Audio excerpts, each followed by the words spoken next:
Sa basketball guys, merong masaya at merong malungkot. Ito tulad nito guys, ito ay masaya shoot. Ayan o, follow up shoot yan guys. Tingnan mo sa review, napakagaling ang kanyang pag-follow up.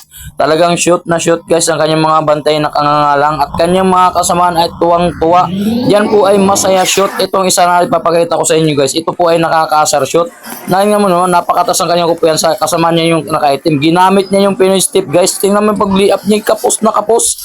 Yung kasama niya yung nagbaka sakaling mapapasahan. Tingnan mo naman yan sa ating review. Oh. Tingnan mo yung humahabol pa yung nakaitim, yung kanyang kasamaan guys. Tingnan mo, gumamit pa siya ng Pinoy step at lumi-up. Matinang lay-up.